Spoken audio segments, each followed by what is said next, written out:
बिस्मिल्लाहिर्रहमानिर्रहीम।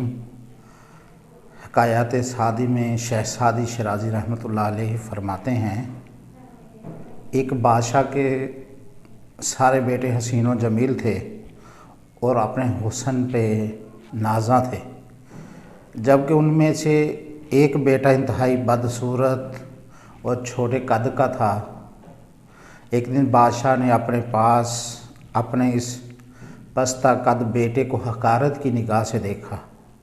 बेटा अपनी खुदादाद अक्ल दानाई से समझ गया और अर्ज़ किया, अब्बाजान गुस्ताखी माफ़ कीजिएगा, छोटे कद वाला बदसूरत अगर अक्लमंद हो तो वो हुस्न जमाल वाले लंबे से अफजल होता है। क्या ये सच नहीं है? कोई छोटी चीज़ कभी कदर कीमत में बड़ी से बेहतर होती है, जैसे बकरी छोटी है मगर पाक है, जबकि हाथी बड़ा होकर भी मुर्दार व नापाक है। तूर पहाड़ ज़मीन के तमाम पहाड़ों में से सबसे छोटा है, मगर इसकी कदर मंज़िलत अल्लाह के नज़दीक तमाम पहाड़ों से ज़्यादा है। क्या आपने नहीं सुना कि एक कमज़ोर मगर अक्लमंद आदमी ने एक मर्तबा मोटे आदमी बेवकूफ़ को कहा, उसने कहा कि अरबी घोड़ा अगरचे कमज़ोर ही हो मगर फिर भी सारे गधों से ज़्यादा शान रखता है। बादशाह उसकी ये बातें सुनकर हंस पड़ा और खुश हुआ, जबकि दूसरे भाइयों को बहुत सदमा हुआ। इसलिए कहते हैं, जब तक बंदा बोलता नहीं उसकी ऐब और खूबियाँ छुपी रहती हैं। हर झाड़ी के बारे में ये ख्याल ना करना चाहिए कि शायद खाली हो सकता है उसमें कोई ख़तरनाक जानवर छुपा बैठा हो। मैंने सुना कि इस दौरान बादशाह के किसी दुश्मन ने मुल्क पर चढ़ाई कर दी, तो सबसे पहले जो शख्स मैदान जंग में कूदा वही उसका पस्ता कद बेटा था और दुश्मन को ललकारता हुआ और ये कहता हुआ आगे बढ़ा, मैं लड़ाई के दिन पीठ फेर कर भागने वाला नहीं हूँ, बल्कि मैदान जंग में तो मुझे खाक व खून में लुथड़ा हुआ देखेगा, क्योंकि लड़ाई के दिन जो जंग करता है वह अपने खून से खेलता है और लड़ाई के दिन भागने वाला पूरे लश्कर का खून करता है। ये कहकर दुश्मन पर झपट पड़ा और कई बहादुरों को कत्ल करके अपने बाप की कदम बोसी के लिए हाज़िर हुआ।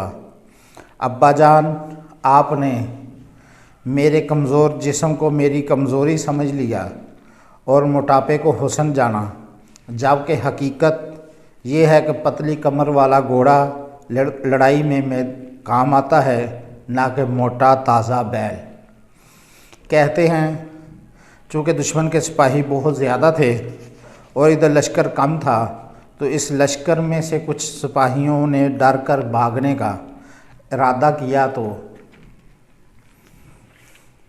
उस शहज़ादे ने नारा मस्ताना लगाया, खबरदार, औरतों की तरह भागना मर्द मैदान का काम नहीं। मर्द बनो और दुश्मन के सामने डट जाओ, दुश्मन को मारो या खुद मर जाओ। बस इतना कहने की देर थी कि लश्कर का हौसला बढ़ गया और एक बारगी हमला करके दुश्मन को पछाड़ दिया और फतेह हो गई। बाप ने इस अपने बेटे का माथा चूमा, आँखों को बोसा दिया और सीने से लगाया। रोज़ बरोज़ बादशाह की तवज्जो उस पर ज़्यादा होती गई, यहाँ तक कि उसको अपना वलीअहद चुन लिया गया। अब भाइयों ने हंसना शुरू कर दिया और उसको खाने में जहर देकर मारना चाहा। जब खाना सामने आया तो उसकी बहन, जो ये सारी गुनाहगारी साजिश देख चुकी थी, उसने खिड़की से झांक कर भाई को इशारा कर दिया। शहज़ादा अपनी जहानत से बात समझ गया और खाना ना खाया और कहा, ये तो बेहतर नहीं है ना कि अक्लमंद मर जाएं और बेवकूफ़ उनकी जगह संभाल लें। अगरचे हुमा एक परिंदा है, جس کے بارے میں مشہور ہے کہ جس کے سر پر اس کا سایہ پڑ جائے وہ بادشاہ بن جاتا ہے، دنیا سے ختم بھی ہو جائے پھر بھی الو نحوست کی علامت کے سایہ میں آنا تو کوئی بھی پسند نہ کرے گا۔ اس حقائق سے ہمیں سبق حاصل کرنا چاہیے، ایک دوسرے کے ساتھ اتفاق، پیار، محبت کے ساتھ رہنا چاہیے، حسد کے ساتھ بغض اور نفرت نہیں کرنی چاہیے۔ السلام علیکم ورحمۃ اللہ وبرکاتہ۔